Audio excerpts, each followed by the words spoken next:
agradecer o privilégio daqueles que compõem este dispositivo de podermos estar discutindo um assunto tão relevante e, principalmente, destacar aqui a importância de podermos mobilizar o setor produtivo brasileiro para a agenda da sustentabilidade e, particularmente, a este momento de destaque que o Brasil exerce como o país sede da COP30. É fundamental a compreensão de que o evento COP, em se tratando da reunião da cúpula das partes para discutir mudanças climáticas, vai muito além das discussões meramente sobre meio ambiente. A COP se trata de algo transversal e que impacta diretamente na vida da sociedade, seja sobre o conteúdo ambiental em si, seja sobre as discussões a respeito da produção, a respeito da economia, a respeito do comportamento cultural a partir da conciliação do ativo ambiental e das oportunidades como transição energética, aqui já citada, que certamente alavancam o Brasil ao destaque mundial, seja, claro, também por ser um país que detém a maior floresta tropical do planeta. Portanto, isto efetivamente nos coloca num papel decisivo. E, a partir disto, eu gostaria, em breves palavras, cumprimentando meu líder no Senado, o senador Eduardo Braga, nosso querido senador do Amazonas, falar um pouco sobre os desafios do nosso Estado. Ser sede da COP certamente conjuga a curiosidade de sermos um Estado que, ao longo do tempo, foi o principal protagonista do desmatamento do Brasil, ao mesmo tempo em que é um mosaico, por ser um Estado que detém 76% de estoque florestal nativo, ao mesmo tempo, meu caro ministro Henrique Meirelles, em que temos 26 milhões de cabeças de gado, portanto, o segundo maior rebanho bovino do Brasil. Temos a maior província de minério de ferro e, junto com Minas Gerais, somos a maior província minerária do nosso país. Detemos oportunidades na agricultura que nos coloca como líderes no cultivo de palma, nos coloca como líderes em outras culturas importantes, inclusive na discussão dos combustíveis, do biocombustível. Portanto, isto tudo nos obrigou a atuar de forma protagonista no Brasil para apresentar um modelo de sucesso que possa conjugar produção com preservação, preservação com produção. E tudo se inicia pela necessidade da credibilidade. A credibilidade se dá a partir da agenda de comando, controle e fiscalização. O Estado brasileiro não pode continuar dialogando com ilegalidades ambientais. Isto deve ser separado imediatamente, sob pena de comprometer as boas práticas, sob pena de comprometer a pecuária sustentável, a agricultura sustentável, a mineração sustentável. Portanto, nós temos que partir do princípio de que o Estado brasileiro deve combater as ilegalidades ambientais.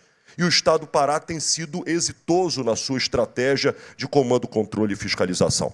E trago aqui números. Em 2018, ano anterior ao início de nossa gestão, o Estado do Pará desmatou 4.400 quilômetros quadrados. Portanto, foi o maior desmatamento ao longo da história. Nós fechamos o último ano de 2024 com 2.200 quilômetros quadrados. Portanto, uma redução real de 2.200 quilômetros quadrados. Significa 2.200 campos como o Maracanã, que foram preservados a partir da agenda de comando, controle e fiscalização. Agora, apenas com comando e controle e fiscalização nós não vamos adiante, porque nós vamos viver um choque de cultura do uso do solo. E por que eu falo cultura de uso do solo? Porque mais de 90% do desmatamento do Pará é para a pecuária. Portanto, nós precisamos garantir estratégias, primeiro, que mude de extensividade para a intensificação da produção.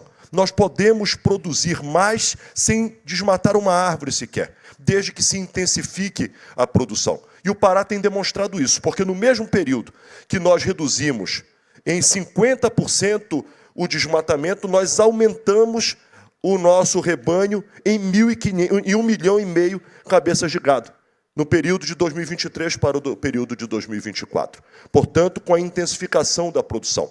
Mas, por outro lado, nós temos que habilitar a nossa pecuária para o mercado externo. E por isso, aqui já dito pela ministra Tereza, nós estamos implementando a rastreabilidade individual da pecuária no estado do Pará. É um desafio, são 26 milhões de cabeças de gado. Imaginem chegar a mais de 300 mil propriedades rurais, bater a porta, mostrar a ideia, apresentar como solução de credibilidade e de integridade produtiva para que isto permita com que o produtor não apenas olhe para o açougue da cidade, mas possa projetar, vender para um frigorífico que exporte para mercados internacionais e, consequentemente, possa pagar um valor adicional na arroba comercializada.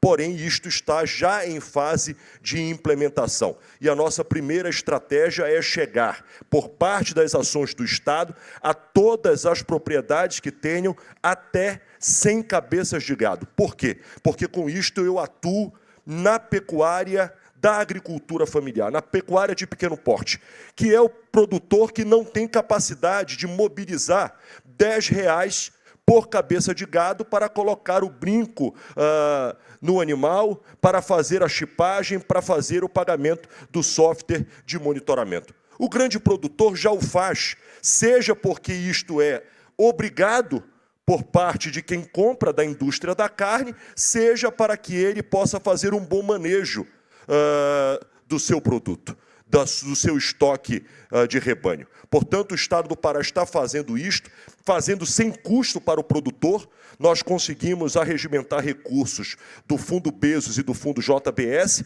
são mais de R$123 milhões hoje disponibilizados para a implementação desta agenda e estamos buscando captar recursos suficientes para chegar às demais propriedade. Mas gostaria de destacar outras agendas relevantes.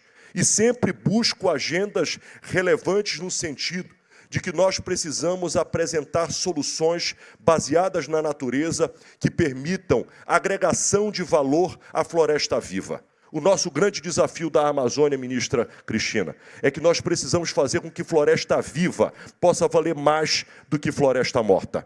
Enquanto floresta representar obstrução de desenvolvimento, porque não se paga pela floresta em pé, nós continuaremos a viver um choque econômico, social e ambiental. Porque muitos propõem preservação da floresta, mas esquecem que abaixo da copa das florestas tem 29 milhões de brasileiros que precisam colocar alimento na mesa, que precisam ter oportunidade de sustento às suas famílias. Portanto, esta conjugação é necessária. E por isso o Estado do Pará apresenta uma carteira diversa que passa pela bioeconomia.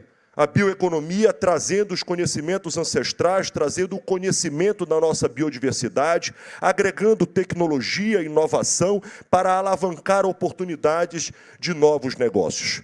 Junto a isto, também estamos atuando na atividade de concessão de restauro. E eu quero aqui convidar a todos os interessados. No próximo dia 28 de março, nós estaremos na B3 em São Paulo para fazer a primeira concessão de restauro de área pública do Brasil. A área pública de floresta que foi grilada, desmatada, uma área de proteção ambiental. O Estado paraense recupera esta área, faz o estudo biológico deste território e faz uma convocação para que a iniciativa privada possa fazer uma concessão de uso de 40 anos para restaurar esta área e utilizar este restauro para carbono e para manejo florestal. Isto requer uma grande mobilização, porque é um case de sucesso. Se der certo o do Pará, estará dando certo para outras unidades no Brasil. E nós estamos falando de uma área que permitirá a geração de 2.000 empregos para o plantio de restauro. numa mobilização em que, em 40 anos, rentabilizará ao privado 250 milhões de reais. Portanto, uma importante agenda que concilia um novo negócio com a recuperação do estoque florestal da floresta amazônica. Em paralelo a isto, já caminhando para o encerramento, destacar a agenda de mercado de carbono. E aqui o Senado foi importante, a Câmara Federal, quero destacar o papel, ministra Tereza, líder Eduardo Braga, fundamental que nós pudéssemos ter um marco legal para a agenda de mercado de carbono. O mercado de carbono representa hoje uma nova commodity para o planeta. O planeta vai trabalhar fortemente nos próximos anos, e já o faz, na transição energética como principal agenda para que as empresas e os países possam neutralizar as suas emissões. Porém, isto chegará a um limite. E esta neutralização só irá acontecer quando nós tivermos conciliado a mudança das matrizes energéticas, a mudança das estratégias das emissões das indústrias, das empresas. Mas chegará um tempo em que o carbono será a composição para concluir esta neutralização. E o Brasil é o principal player para ofertar esta nova commodity ao mundo. O Pará acaba de fechar um contrato de 12 milhões de toneladas que mobiliza R$1 bilhão através do que nós reduzimos de emissão que gerou este crédito. Estou falando em 12 milhões de toneladas, R$1 bilhão. E estes recursos serão revertidos para produtores rurais, para povos indígenas, para povos quilombolas e para extrativistas. E a parte que couber ao Estado para continuar financiando a agenda de redução de emissões. Mas guardem este número. Nós vendemos, Dória, apenas 12 milhões de toneladas. Nós temos, neste momento, já com apontamento de certificação, 300 milhões de toneladas. Portanto, são cerca de 40 bilhões de reais de uma nova economia que não estava na nossa agenda há poucos anos atrás e que pode permitir com que o Pará alavanque-se a partir do commodity, da nova commodity, da redução das suas emissões e do carbono estocado para permitir uma nova economia para o Brasil e para o planeta. E eu encerro falando da transição energética. É muito importante que nós possamos cada vez mais atuar neste segmento. E o Pará também se apresenta como solução para isso. Seja através da contribuição do nosso Estado para a agenda do biocombustível, para a agenda do SAF, para a agenda do hidrogênio verde, mas também dos mercados. Como importante produtor minerário, hoje o estado do Pará tem das maiores bacias de cobre e de metais críticos a ofertar na competitividade do nosso país. Portanto, eu encerro dizendo que um estado que antes estava na fotografia apenas como emissor de gases de efeito estufa pela ilegalidade, pelo desmatamento. Combate as ilegalidades, produz produção sustentável, estimula práticas sustentáveis de uso do solo e abre um portfólio de agenda para convocar a iniciativa privada, para que nós possamos juntos construir um novo tempo para a Amazônia, um novo tempo para o Pará e com isto contribuir com um novo tempo para o Brasil. E será no palco da COP30 que nós teremos a oportunidade, com autoridade, mostrando aquilo que fazemos com sucesso, seja em ações públicas, sejam em ações privadas, que nós podemos colocar as metas, as ambições, para que o planeta possa se somar a nós diante das urgências climáticas que exigirão que esta COP seja a COP da implementação de ações efetivas para que todos possamos nos mobilizar em favor do planeta. Muito obrigado.